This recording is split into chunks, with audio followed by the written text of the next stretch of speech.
Nangyaring hindi ko malilimutan ang isang hapon sa baybayin ng Batangas, isang kwento ng mga lihim, init ng araw, at isang halik na nagbago ng lahat. Kumusta? Ako si Maya, 26 na taong gulang, Tubong Lian, Batangas.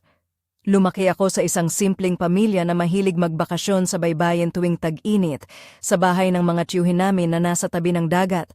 Para sa amin ang mga araw doon ay may ritmong sagrado, paggising sa maagang umaga, paglalaro sa buhangin, at pagtikim ng buhay sa bawat alon.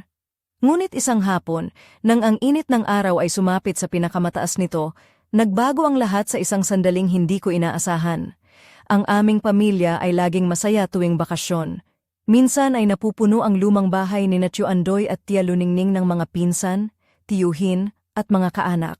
Siksik sa tawanan at kwentuhan, parang fiesta ang araw-araw namin. Sa araw na iyon, matapos ang aming almusal, ginising kami ng matinding init at ang mga kuliglig ay nagsimula ng kumanta. Ang tawag namin dito ay syokoy, ang antok na hindi mapipigil pagkatapos kumain sa ilalim ng araw. Ako naman na mahilig magbabad sa tubig ay nagdesisyong magpahinga muna sa kwarto.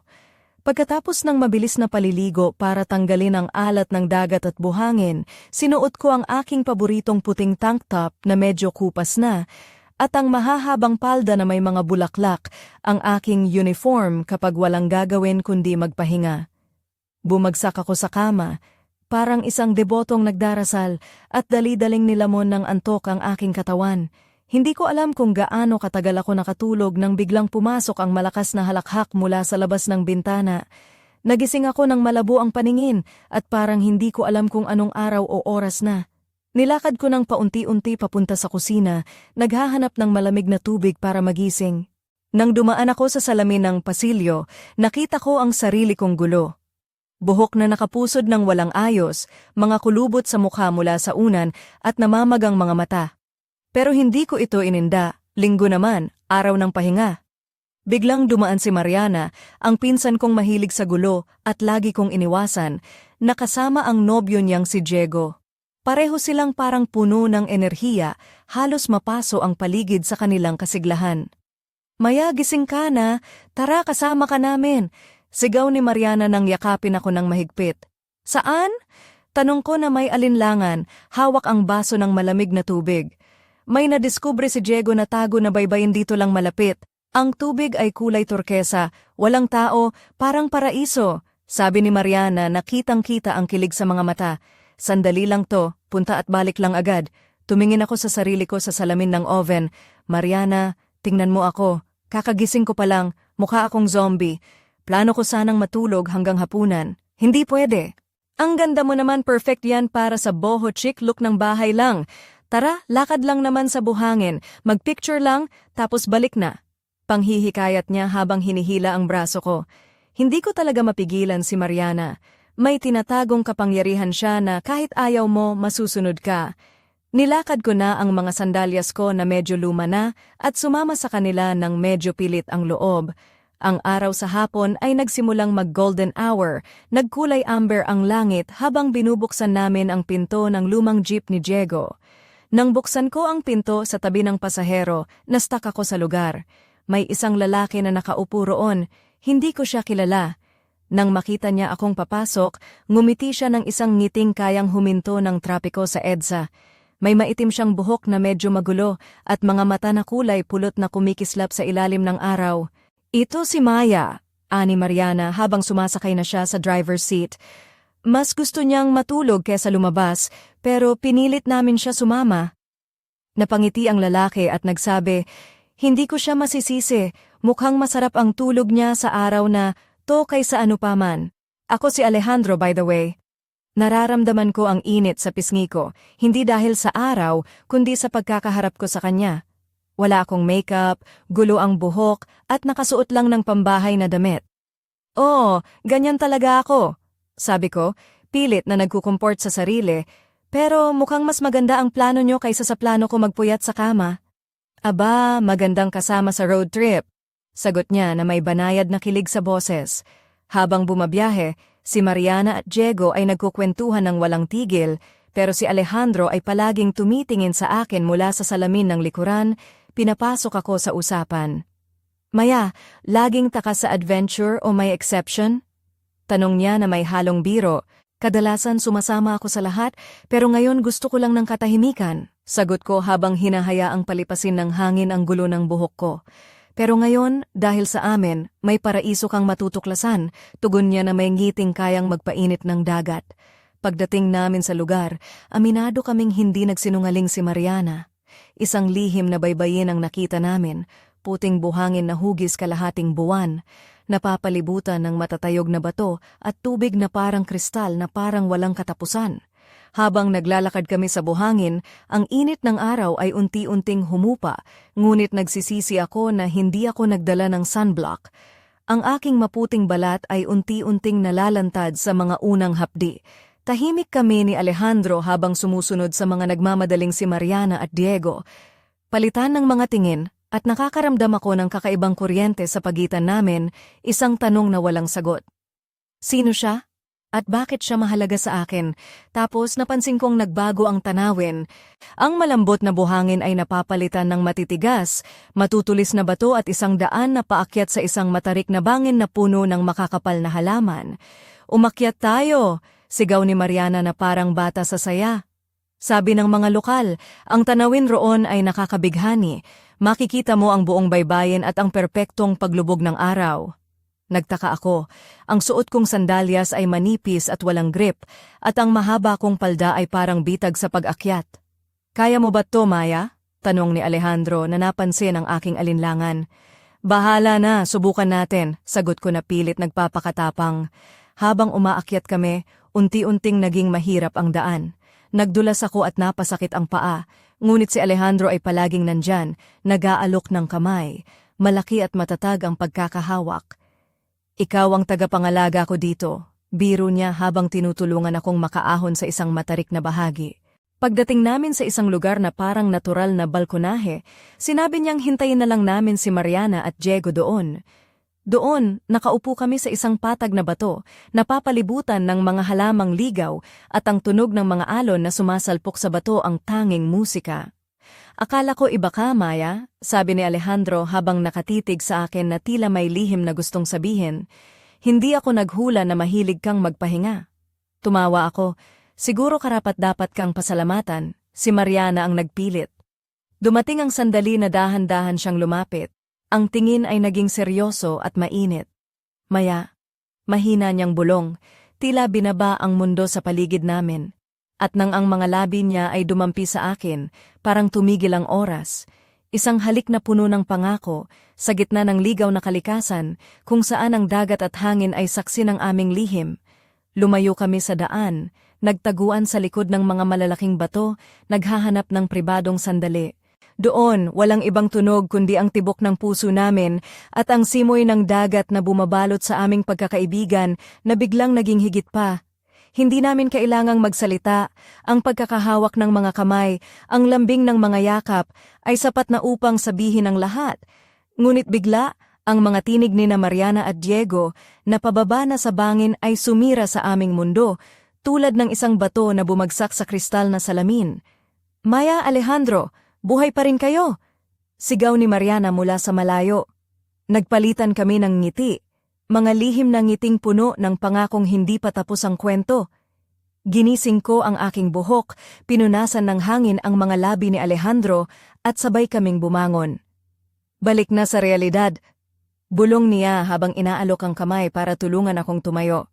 Hindi ko maiwasang maramdaman ang kisap mata ng elektrisidad sa pagitan namin sa sandaling iyon. Habang naglalakad kami pabalik, napatingin si Mariana sa amin na may halong pagtataka at pag-usisa, parang sinusuri ang mga lihim na hindi pa niya alam. Akala namin na wala na kayo, sabi niya. Medyo nag-explore lang, sagot ni Alejandro na may bahagyang paghima sa aking kamay bago niya ito pakawalan. Ang biyahe pabalik ay kakaiba. Habang si Diego at Mariana ay nag-aawitan sa radyo, kami ni Alejandro ay nag-share ng katahimikan na puno ng mga tanong at sagot na hindi kailangang sabihin. Pagdating namin sa bahay, gabi na nang bumaba kami. Si Alejandro ay tumigil sandali sa tabi ng pinto, hinintay kami pumasok bago siya lumapit. Ito ay isang hindi inaasahang araw, di ba? Sabi niya na may ngiting pilit kong itinatago ang kilig. Aba, sulit ang pagkaantok. Sagot ko, niyayakap ang sarili dahil sa lamig ng gabi. Uulit ba to? Tanong niya ng diretso. Siguro, kung pangako mong magiging kasing spontaneous nito, sagot ko na may lihim na pangakong nakatago sa mga mata. Bumigay siya ng mabilis na halik sa pisngi ko, isang halik na lumagpas sa karaniwan, nag-iwan ng pangakong kailanman ay hindi ko malilimutan. Pumasok ako sa bahay na parang lumulutang, ramdam ko na ang bakasyon na ito ay nagsisimulang maging isang kwento na kailanman ay hindi matatapos. Tuwing tag-init, hindi mawawala ang bakasyon namin sa bahay ni Tia Luningning sa maliit na bayan ng Lian, Batangas. Para sa akin, parang sagradong tradisyon ito, ang pagtanggap ng araw sa tabing dagat, ang tawanan ng mga pinsan, at ang masarap na pagod na dulot ng araw at alon. Ngunit sa araw na iyon, iba ang naging takbo ng lahat. Matapos ang aming almusal, ang init ng araw ay parang sumabog, ang hangin ay nag-init na at ang mga kuliglig ay nag-umpisang umawit ng malakas. Alam namin na oras na para magpahinga, kaya naman dali-dali akong nagtungo sa kwarto upang magpahinga at mag-recharge mula sa maagang paggising. Sa likod ng lahat ng sigla sa labas, ang katawan ko ay parang humihiling ng pahinga. Pagkatapos kong maligo, sinuot ko ang paborito kong puting tank top na medyo kupas na at ang mahahabang palda na may mga bulaklak na parang hangin lang ang humahaplos. Bumagsak ako sa kama na parang nahulog sa isang malalim na balon ng antok. Naiwan sa likod ang ingay ng mga pinsan sa labas at ang malamlam na tunog ng electric fan ay tila nag-imbita sa akin sa isang malalim na pagtulog. Hindi ko masabi kung gaano katagal ako natulog nang biglang bumulusok sa aking pandinig ang malalakas na tawa mula sa labas. Nagising ako nang may pagkaguluhin, hindi sigurado kung anong oras o araw na. Nilakad ko ng paunti-unti ang pasilyo, naghahanap ng malamig na tubig upang muling magising. Nang madaanan ko ang salamin, nakita ko ang sarili kong gulo, hindi inayos na buhok, mukha na may mga marka ng unan, at mga mata na namumugto. Pero hindi ko pinansin iyon. Linggo naman, araw ng pahinga. Biglang pumasok si Mariana, ang pinsan kong likas na malikot at maingay, kasama ang nobyo niyang si Diego. Pareho silang parang puno ng enerhiya na para bang kayang magpabago ng mundo sa kanilang sigla. Maya, gising na. Tara, kasama ka namin! Sigaw ni Mariana habang niyayakap ako ng mahigpit. Saan? Tanong ko ng may alinlangan. Hawak ang baso ng malamig na tubig. May nadiskubre si Diego na tagong baybayin dito lang malapit. Turkesa ang tubig at walang tao. Paraiso ito. Sabi ni Mariana na kitang-kita ang kilig sa mga mata. Sandali lang to, punta at balik lang agad. Tiningnan ko ang sarili ko sa salamin ng oven. Mariana, tingnan mo ako. Kakagising ko pa lang, mukha akong zombie. Plano ko sanang matulog hanggang hapunan. Hindi pwede. Ang ganda mo naman. Perfect yan para sa boho chic look ng bahay lang. Tara, lakad lang naman sa buhangin, magpicture lang, tapos balik na. Panghihikayat niya habang hinihila ang braso ko. Hindi ko talaga mapigilan si Mariana. May tinatagong kapangyarihan siya na kahit ayaw mo, masusunod ka. Nilakad ko na ang mga sandalyas ko na medyo lumana at sumama sa kanila nang medyo pilit ang loob. Ang araw sa hapon ay nagsimulang mag-golden hour. Nagkulay amber ang langit habang binubuksan namin ang pinto ng lumang jeep ni Diego. Pagbukas ko ng pinto sa tabi ng pasahero, na-stuck ako sa lugar. May isang lalaki na nakaupo roon. Hindi ko siya kilala. Nang makita niya akong papasok, ngumiti siya ng isang ngiting kayang huminto ng trapiko sa EDSA. May maitim siyang buhok na medyo magulo at mga mata na kulay pulot na kumikislap sa ilalim ng araw. Ito si Maya, ani Mariana habang sumasakay na siya sa driver's seat. Mas gusto niyang matulog kaysa lumabas, pero pinilit namin siyang sumama. Napangiti ang lalaki at nagsabi, "Hindi ko siya masisisi. Mukhang masarap ang tulog niya sa araw na to kaysa ano paman. Ako si Alejandro, by the way." Nararamdaman ko ang init sa pisngi ko, hindi dahil sa araw kundi sa pagkakaharap ko sa kanya. Wala akong make-up, gulo ang buhok, at nakasuot lang ng pambahay na damit. "Oh, ganyan talaga ako," sabi ko, pilit na nagkukumport sa sarili. "Pero mukhang mas maganda ang plano nyo kaysa sa plano ko magpuyat sa kama." "Aba, magandang kasama sa road trip." Sagot niya na may banayad na kilig sa boses. Habang bumabiyahe, si Mariana at Diego ay nagkukwentuhan ng walang tigil, pero si Alejandro ay palaging tumitingin sa akin mula sa salamin ng likuran, pinapasok ako sa usapan. "Maya, Laging takas sa adventure o may exception? Tanong niya na may halong biro. Kadalasan, sumasama ako sa lahat, pero ngayon, gusto ko lang ng katahimikan, sagot ko habang hinahayaang palipasin ng hangin ang gulo ng buhok ko. Pero ngayon, dahil sa amin may paraiso kang matutuklasan, tugon niya na may ngiting kayang magpainit ng dagat. Pagdating namin sa lugar, aminado kaming hindi nagsinungaling si Mariana. Isang lihim na baybayin ang nakita namin, puting buhangin na hugis kalahating buwan, napapalibutan ng matatayog na bato at tubig na parang kristal na parang walang katapusan. Habang naglalakad kami sa buhangin, ang init ng araw ay unti-unting humupa, ngunit nagsisisi ako na hindi ako nagdala ng sunblock. Ang aking maputing balat ay unti-unting nalalantad sa mga unang hapdi. Tahimik kami ni Alejandro habang sumusunod sa mga nagmamadaling si Mariana at Diego. Palitan ng mga tingin, at nakakaramdam ako ng kakaibang kuryente sa pagitan namin, isang tanong na walang sagot. Sino siya at bakit siya mahalaga sa akin? Ngunit hindi pa iyon ang huli, ang araw ay may itinatagong lihim pa na magpapabago sa akin ng tuluyan. Alam kong ang mga bakasyon namin sa bahay ni Tia Luningning sa Lian, Batangas ay palaging puno ng saya. Ngunit sa araw na iyon, may kakaibang nangyari na hindi ko inaasahan. Ang init ng araw ay unti-unting humupa nang kami makarating sa isang tagong baybayin na nadiskubre lang ni Diego. Sa simula ang tanawin ay parang paraiso, puting buhangin na malambot na parang pulbos, tubig na kristal, at mga matatayog na bato na tila nagbabantay sa lugar. Habang naglalakad kami sa tabing dagat, ang mga sinag ng araw ay nagdudulot ng banayad na init sa balat ko. Ngunit napansin ko ang unti-unting hapdi sa aking mga braso at mukha. Dahil sa kakulangan ng sunblock, nagsisimula ng maghapdi ang aking balat. Hindi ko naman ito pinansin at mas pinili kong mag-focus sa paligid at sa mga taong kasama ko. Si Mariana at Diego ay mabilis na naglakad, puno ng enerhiya at kwento mula sa kanilang mga karanasan sa kolehiyo. Samantalang si Alejandro, na nakaupo sa tabi ko sa jeep, ay tila may ibang mundo sa kanyang mga mata. Isang mundo na unti-unti kong nais malaman. Habang naglalakad kami, napansin kong ang mga tingin namin ni Alejandro ay palitan. May kuryenteng dumadaloy sa bawat pagtingin, isang tanong na walang sagot. Sinusubukan kong alamin kung sino siya sa likod ng ngiting iyon at bakit tila mahalaga siya sa akin ng ganito kasimpleng sandali. Pagdating namin sa dulo ng baybayin, napansin namin na nagbago ang tanawin. Ang malambot na buhangin ay napapalitan ng mga matataas at matutulis na bato at may isang makitid na daan na paakyat sa isang bangin na puno ng makakapal na halaman. Umakyat tayo, sigaw ni Mariana na parang bata sa saya. Sabi ng mga lokal, ang tanawin roon ay nakamamangha. Makikita mo ang buong baybayin at isang perpektong paglubog ng araw. Nagtataka ako. Ang suot kong sandalyas ay manipis at walang grip at ang mahaba kong palda ay parang bitag sa pag-akyat. Nakatingin ako kay Alejandro na may halong pag-asa at pag-aalinlangan. Kaya mo ba to, Maya? Tanong niya, napansin ang aking alinlangan. Bahala na, sagot ko na pilit nagpapakatapang. Subukan natin. Habang umaakyat kami, naging mahirap ang daan. Nagdulas ako at napasakit ang paa, ngunit si Alejandro ay palaging nandyan, nag-aalok ng kamay, malaki at matatag ang pagkakahawak. Ikaw ang tagapangalaga ko dito, biro niya habang tinutulungan akong makaahon sa isang matarik na bahagi. Pagdating namin sa isang lugar na parang natural na balkonahe, sinabi niyang hintayin na lang namin si Mariana at Diego doon.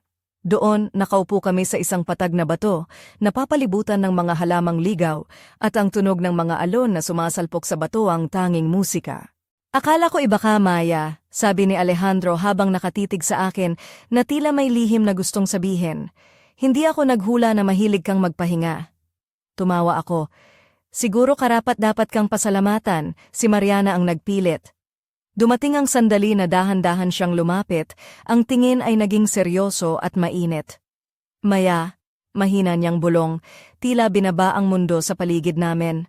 At nang ang mga labi niya ay dumampi sa akin, parang tumigil ang oras. Isang halik na puno ng pangako, sa gitna ng ligaw na kalikasan, kung saan ang dagat at hangin ay saksi ng aming lihim. Lumayo kami sa daan, nagtaguan sa likod ng mga malalaking bato, naghahanap ng pribadong sandali.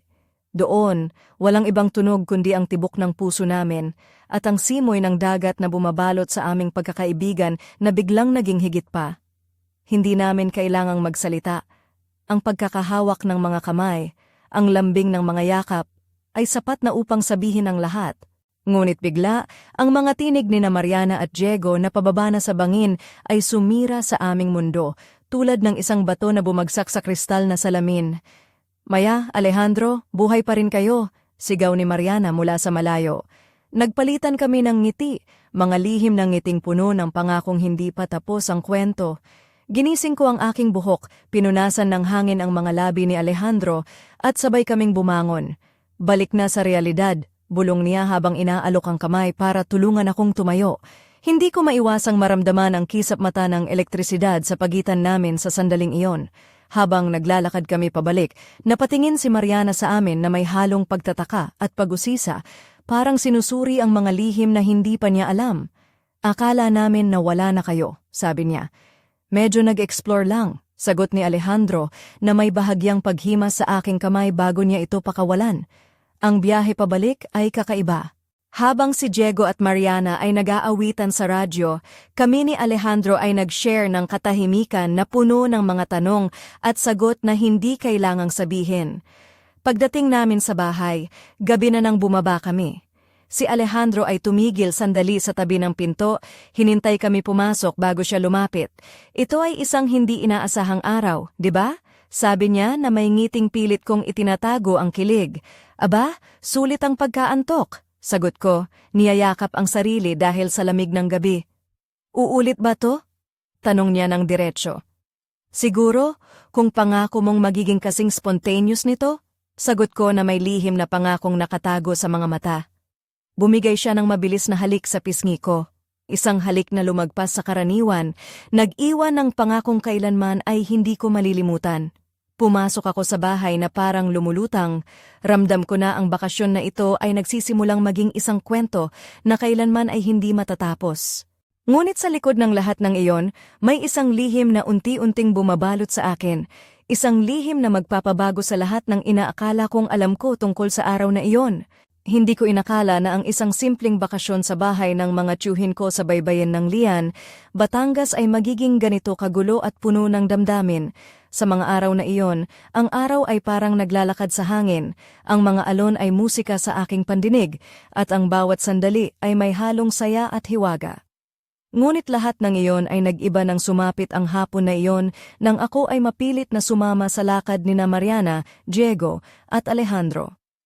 Pagkatapos ng aming maikling paglalakad sa tagong baybayin, ang init ng araw ay unti-unting humupa.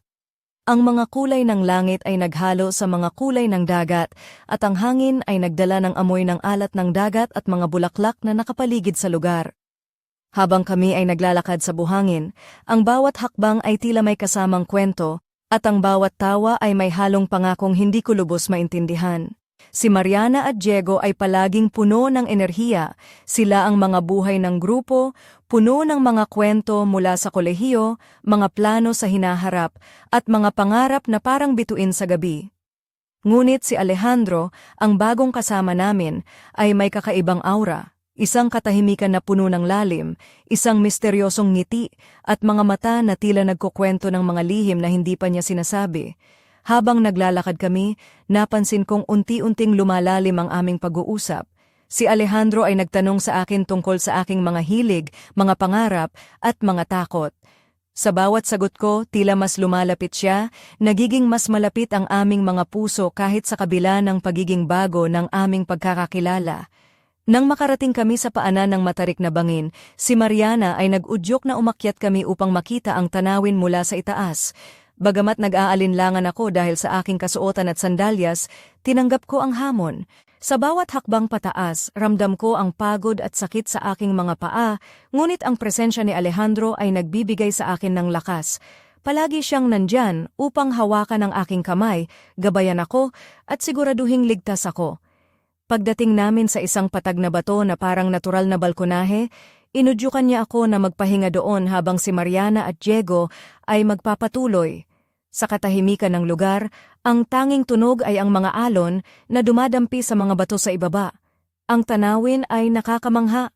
Ang buong baybayin ay nakalatag sa aming harapan, nilalapat ng araw ang kanyang gintong liwanag sa tubig. Sa pagkakataong iyon, tila nawala ang lahat ng ingay at gulo sa paligid. Si Alejandro ay lumapit sa akin ng dahan-dahan, ang kanyang mga mata ay sumalamin sa liwanag ng araw at nagbigay ng init sa aking puso. "Maya?" bulong niya. Ang tinig ay puno ng lambing at pag-aalala. Hindi ko mapigilan ang aking sarili nang dahan-dahan niyang idampi ang kanyang mga labi sa akin. Ang halik ay banayad at puno ng pangako, isang tanong na nakalaylay sa hangin, naghahanap ng sagot. Sa sandaling iyon, ang oras ay tila tumigil at ang mundo ay naging isang lugar na puno ng pag-asa at pangarap. Nagtagpo ang aming mga katawan sa likod ng mga malalaking bato, naghahanap ng kanlungan mula sa mga matang maaaring makakita. Sa katahimikan ng gabi, ang aming mga puso ay nag-usap ng walang salita, at ang aming mga kamay ay nagsalita ng mga damdaming matagal nang nakatago. Ngunit ang aming sandali ay nabalot ng isang anino nang marinig namin ang mga tinig ni Mariana at Diego na pababa na sa bangin. Ang kanilang pagdating ay parang isang malakas na dagok sa aming munting mundo. "Maya, Alejandro, buhay pa rin kayo?" Sigaw ni Mariana mula sa malayo, puno ng halakhak at pag-aalala. Nagpalitan kami ng ngiti, isang lihim na pangako na marami pa kaming hindi nasabi. Habang inaayos ko ang aking buhok, naramdaman ko ang init ng kanyang kamay sa akin bago niya ito pakawalan. "Balik na tayo sa realidad," bulong niya habang inaalok ang kanyang kamay para tulungan akong tumayo. Sa aming paglalakad pabalik, ang mga mata ni Mariana ay puno ng pagtataka at pag-uusisa, parang sinusubaybayan ang lihim na kwento na unti-unting nabubuo sa pagitan namin. "Akala namin na wala na kayo," sabi niya na may halong biro at pag-aalala. "Medyo nag-explore lang," sagot ni Alejandro na may bahagyang paghimas sa aking kamay bago niya ito pakawalan. Ang biyahe pabalik ay puno ng kakaibang enerhiya. Habang si Diego at Mariana ay nag-aawitan sa radyo, kami ni Alejandro ay nagbahagi ng katahimikan na mas malalim kaysa sa anumang salita. Pagdating namin sa bahay, gabi na nang bumaba kami. Si Alejandro ay tumigil sandali sa tabi ng pinto. Hinintay kami pumasok bago siya lumapit. "Ito ay isang hindi inaasahang araw, di ba?" tanong niya na may ngiti. "Aba, sulit ang pagkaantok," sagot ko, niyayakap ang sarili dahil sa lamig ng gabi. "Uulit ba to?" tanong niya ng diretso. "Siguro kung pangako mong magiging kasing spontaneous nito," sagot ko na may lihim na pangakong nakatago sa mga mata. Bumigay siya ng mabilis na halik sa pisngi ko. Isang halik na mas matagal kaysa sa inaasahan, nag-iwan ng pangakong hindi ko malilimutan. Pumasok ako sa bahay na parang lumulutang, ramdam ko na ang bakasyon na ito ay nagsisimulang maging isang kwento na kailanman ay hindi matatapos. Ngunit sa likod ng lahat ng iyon, may mga tanong na unti-unting sumisiklab sa aking isipan, mga tanong na magdadala sa akin sa isang landas na puno ng mga lihim at sorpresa. Minsan, sa mga payapang araw ng tag-araw sa aming probinsya sa Lian, Batangas, inakala kong ang mga bakasyon namin sa bahay ni Tia Luningning ay palaging magiging ganoon lang, puno ng tawanan, alon, at mga kwento ng pamilya. Ngunit ang araw na iyon ay nagdala ng kakaibang bagyo sa aking puso, isang bagyong hindi ko inaasahan.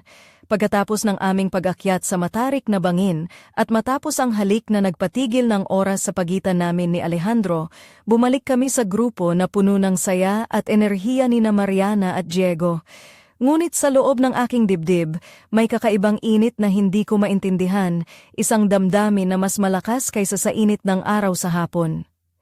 Habang naglalakad kami pabalik sa aming sasakyan, naramdaman ko ang mga matang sumusubaybay sa akin, ang mga mata ni Mariana na puno ng kuryosidad, ang mga mata ni Diego na nag-aabang ng mga lihim, at ang mga mata ni Alejandro na may halong pang-aakit at hiwaga. Ang mga sandaling iyon ay parang isang pelikula na hindi ko kayang ilarawan sa salita. Pagdating sa jeep, si Alejandro ay muling tumingin sa akin sa pamamagitan ng rearview mirror. Ang kanyang mga mata ay nagkukwento ng mga bagay na hindi niya sinasabi, at ang kanyang ngiti ay may dalang pangakong marami pa kaming pagsasamahan. Ako naman ay hindi makapaniwala sa mga nangyayari sa akin, isang simpleng babae mula sa probinsya na biglang nahulog sa isang kwento ng pag-ibig at pagtuklas. Habang naglalakbay kami pabalik sa bahay, ang hangin ay malamig na, at ang mga bituin ay nagsimulang kumislap sa langit. Ang jeep ay puno ng musika, tawanan, at mga kwento. Ngunit sa loob ko, isang tahimik na kwento ang unti-unting nabubuo, kwento ng mga damdaming nagsisimula pa lamang sumibol. Pagdating namin sa bahay, ang gabi ay sumalubong sa amin na may dalang misteryo at pag-asa. Habang naglalakad kami papasok, si Alejandro ay tumigil sa tabi ng pinto, hinintay kaming pumasok bago siya lumapit sa akin. Ang kanyang mga mata ay naglalarawan ng isang lihim na pangako, at ang kanyang mga salita ay nagbigay ng init sa malamig na gabi. Ito ba ay simula ng isang bagong kwento? Tanong niya na may ngiti. Sumagot ako ng may halong kilig at pag-asa, siguro kung pangako mong magiging kasing spontaneous ng araw na ito. Bumigay siya ng isang mabilis na halik sa pisngi ko, isang halik na nag-iwan ng marka sa aking puso, isang tanda ng mga darating pang sandali ng saya at hamon. Nang pumasok ako sa loob ng bahay, ramdam ko ang pagbabago sa hangin. Ang bakasyon na ito ay hindi na lang simpleng pahinga mula sa araw-araw.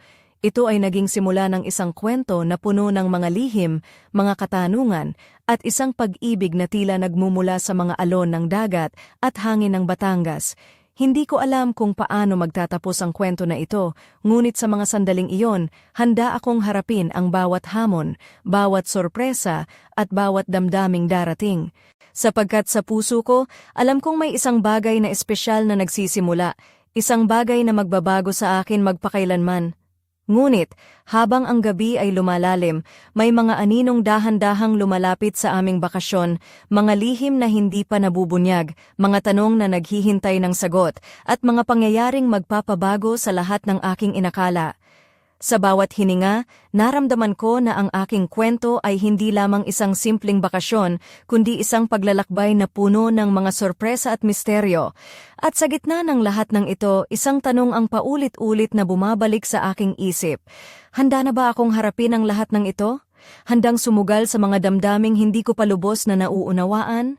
Ang sagot ay nakatago pa sa mga darating na araw, ngunit isang bagay ang sigurado, ang aking buhay sa baybayin ng Batangas ay hindi na magiging dati pa man. Hindi ko pa rin malilimutan ang gabing iyon sa bahay ni Tia Luningning sa Lian.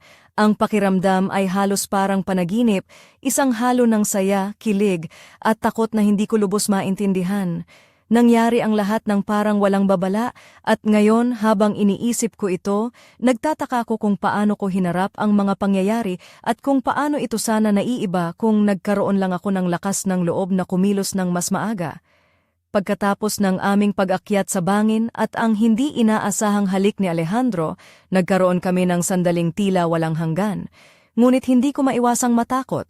Takot sa mga pagbabago na dala ng damdaming yon, takot na baka masira ang katahimikan ng aming bakasyon, at takot na baka hindi ko magawang harapin ang mga bagong damdamin na biglang sumabog sa puso ko.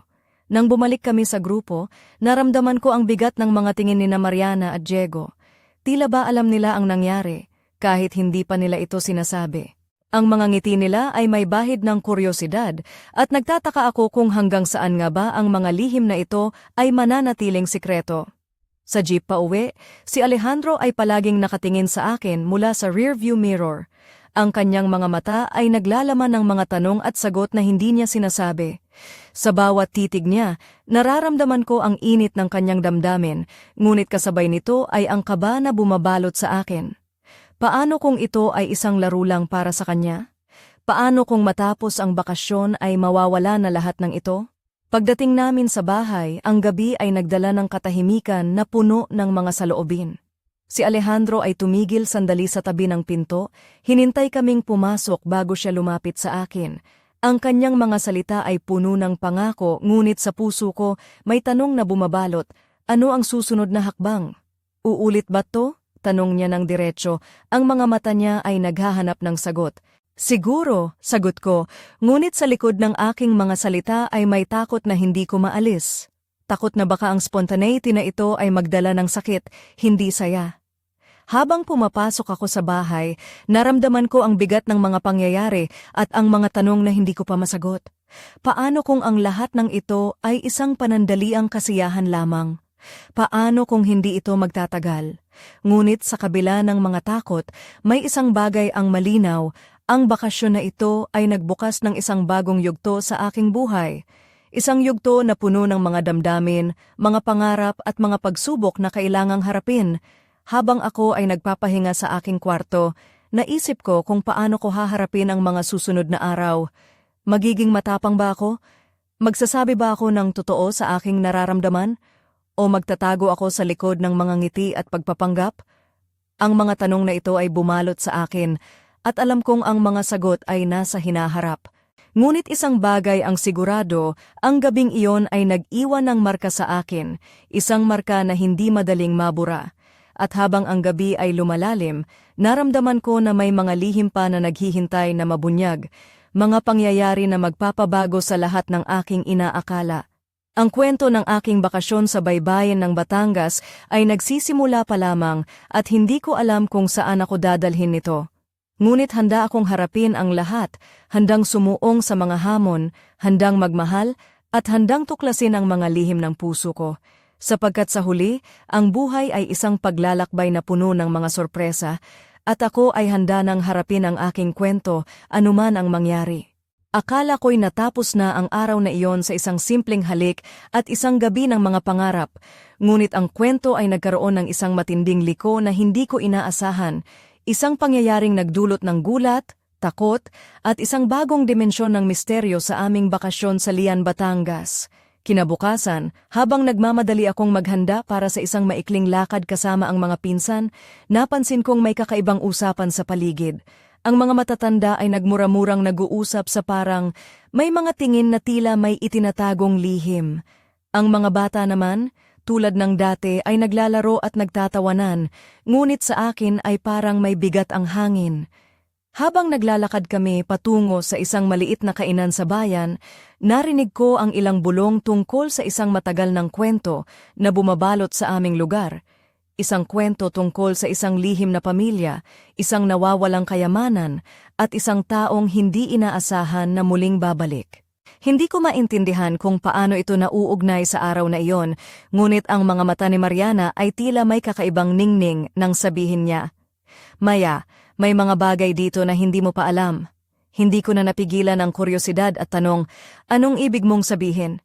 Ngunit bago pa man niya masagot, naramdaman ko ang isang malakas na tunog mula sa malapit, parang may bumagsak na bagay o isang sigaw na nagpagulat sa lahat. Ang mga tao ay nagtinginan sa paligid nang may takot at pag-aalala. Sa gitna ng gulo, napansin ko si Alejandro na tila nagmamadali papalapit sa amin. Ang kanyang mukha ay seryoso, halos hindi siya makapagsalita.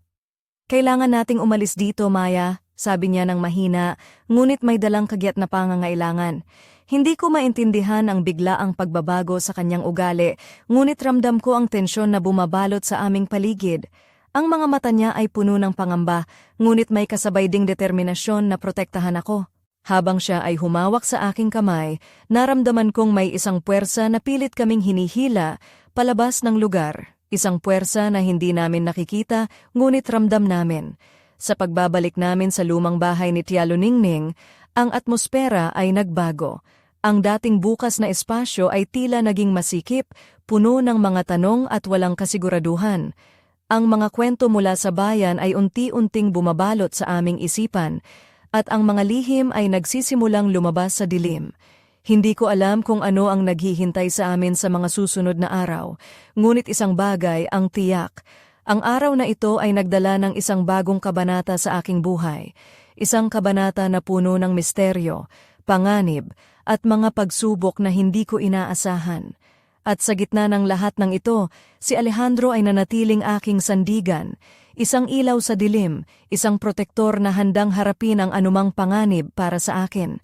Ngunit hanggang kailan namin matatagal ang ganitong buhay? At ano ang mga lihim na tinatago niya na hindi pa niya sinasabi? Ang kwento ng aking bakasyon sa baybayin ng Batangas ay nagbukas ng mga pinto patungo sa isang mundo ng mga hindi inaasahang pangyayari, isang mundo na kailangan kong tuklasin kahit na nangangamba ako sa mga susunod na hakbang.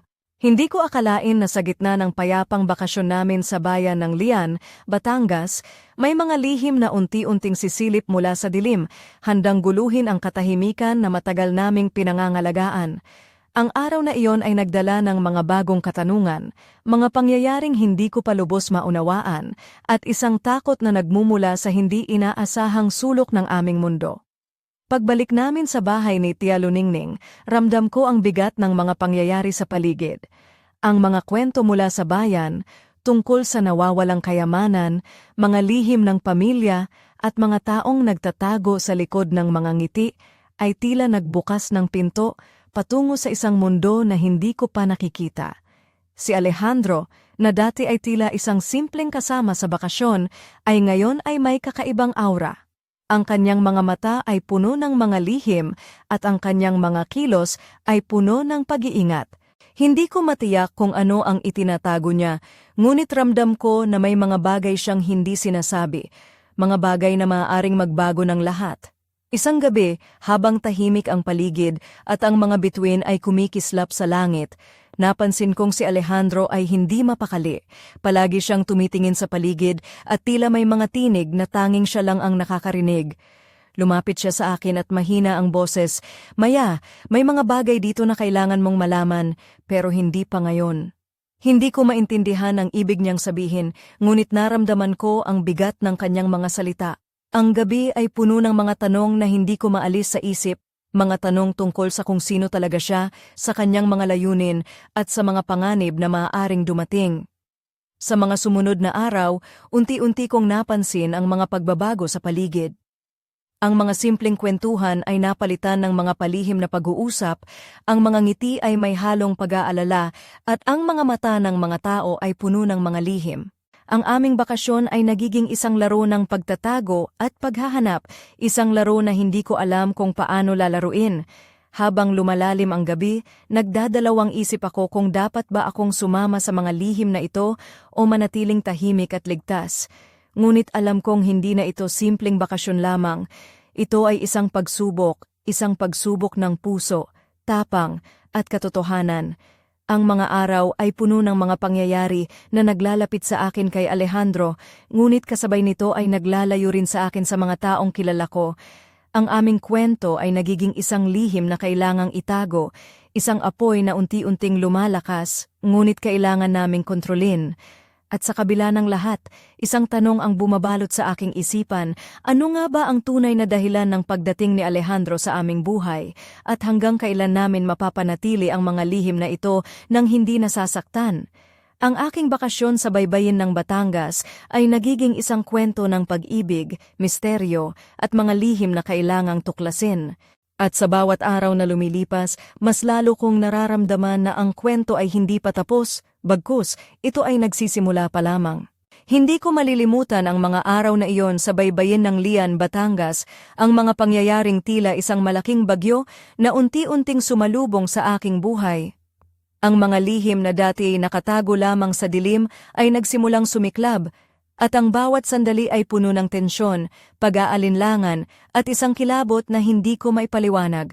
Sa bawat araw na lumilipas, ang kwento namin ni Alejandro ay lumalalim, hindi na lang basta halik sa isang tagong baybayin, kundi isang laban ng damdamin, katotohanan, at mga pangakong tila mahirap tuparin.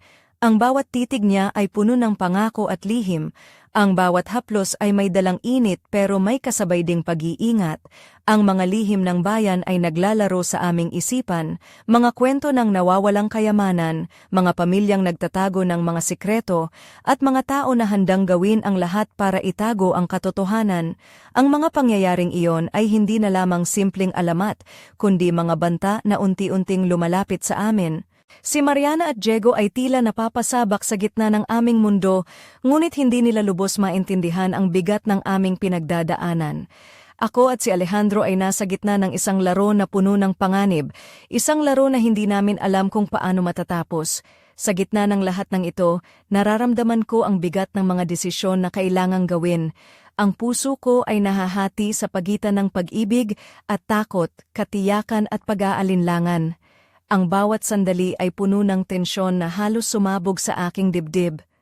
Ang aming kwento ay naging isang heperbole ng emosyon, isang apoy na naglalagablab, isang alon na sumasalo sa dalampasigan ng aking puso, isang hangin na nagdadala ng mga lihim na hindi ko kayang itago pa. Ang bawat halik, bawat titig, bawat salita ay naging isang bahagi ng isang epikong hindi ko pa alam kung paano matatapos. Habang nakaupo ako sa tabi ng dagat, pinagmamasdan ng paglubog ng araw, Naramdaman ko ang bigat ng aming kwento, isang kwento na puno ng saya, sakit at pag-asa. Ang araw na iyon ay hindi na lamang isang bakasyon, ito ay naging isang paglalakbay ng puso at kaluluwa. At sa gitna ng lahat ng ito, ang isang tanong ay patuloy na bumabalik sa aking isipan. Paano namin haharapin ang bukas na puno ng mga lihim, pangako at mga hamon? Ang sagot ay nakatago pa sa mga susunod na araw, ngunit isang bagay ang sigurado, ang aming kwento ay hindi matatapos dito. Ito ay patuloy na maglalakbay sa hangin, sa dagat, at sa puso namin, habang kami ay naghahanap ng liwanag sa gitna ng dilim. Ang gabi ay bumalot sa baybayin ng Lian, Batangas, ngunit ang aking isipan ay naglalakbay sa mga nangyari, sa mga lihim na sumiklab, sa mga damdaming hindi ko inaasahan, at sa isang kwento na tila nag-uumpisang mabuo sa mga bituin sa itaas. Ang bakasyon na ito ay naging higit pa sa isang pahinga. Ito ay naging simula ng isang misteryong kailangang tuklasin, isang paglalakbay sa puso at kaluluwa na puno ng mga tanong na naghihintay ng sagot. Habang nakaupo ako sa balkonahe ng lumang bahay ni Tia Luningning, ang malamig na simoy ng hangin ay humaplos sa aking mukha, dala ang amoy ng dagat at mga bulaklak. Sa likod ng aking mga mata, muling sumilip ang mga alaala, ang halik ni Alejandro sa tagong baybayin, ang mga lihim ng bayan, ang mga pangakong hindi pa nasasabi. Ngunit higit pa sa lahat, naramdaman ko ang bigat ng isang desisyon na kailangang gawin. Ang mga susunod na araw ay magdadala ng mga sagot at mga pagsubok, isang paglalakbay na hindi ko kayang harapin ng mag-isa. Si Alejandro ay nandyan, ngunit may mga bagay pa rin siyang itinatago, mga lihim na maaaring magbago sa amin magpakailanman. Bigla, may narinig akong pagdikit sa pinto. Bumukas ito ng dahan-dahan, at si Alejandro ang pumasok, ang mga mata niya ay puno ng tanong, ngunit may dalang tapang. Maya, siya'y lumapit. Handa ka na ba sa susunod na yugto ng ating kwento? Hindi ko alam kung paano sasagutin iyon. Ang puso ko ay puno ng pag-aalinlangan, ngunit alam kong hindi ko na kayang mag-atubili pa. Oo, ang sagot ko. Kahit na ang aking boses ay nanginginig, handa na akong harapin ang lahat. Ngumingiti siya at inabot ang kamay ko. Sa sandaling iyon, ang mundo ay tila huminto. Ang dagat, ang hangin, ang gabi, lahat ay naglaho na iwan lamang kami, dalawang puso na handang sumuong sa mga lihim at mga kwento na naghihintay. Ngunit bago pa man kami makalakad, isang anino ang bumalot sa aming paligid. Isang lihim na hindi pa namin nalalaman, isang panganib na nagtatago sa dilim. At sa likod ng mga mata ni Alejandro, nakita ko ang isang babala, isang pangakong hindi basta matutupad ng walang sakripisyo. Ang kwento namin ay hindi pa tapos. Sa katunayan, ito ay nagsisimula pa lamang, at sa bawat hakbang na aming tatahakin, ang mga lihim ay unti-unting bubukas, ang mga puso ay maglalakas, at ang aming bakasyon sa baybayin ng Batangas ay magiging isang alamat na hindi namin malilimutan kailanman. Ano kaya ang susunod na kabanata? Anong mga lihim ang matutuklasan namin? At hanggang saan aabot ang aming paglalakbay sa gitna ng mga alon at hangin? Ang sagot ay naghihintay sa dilim, handang lumabas sa tamang panahon, at ako, si Maya, ay handang harapin ito, kasama si Alejandro, sa isang kwentong puno ng pag-ibig, misteryo, at pangarap na hindi kailanman mawawala.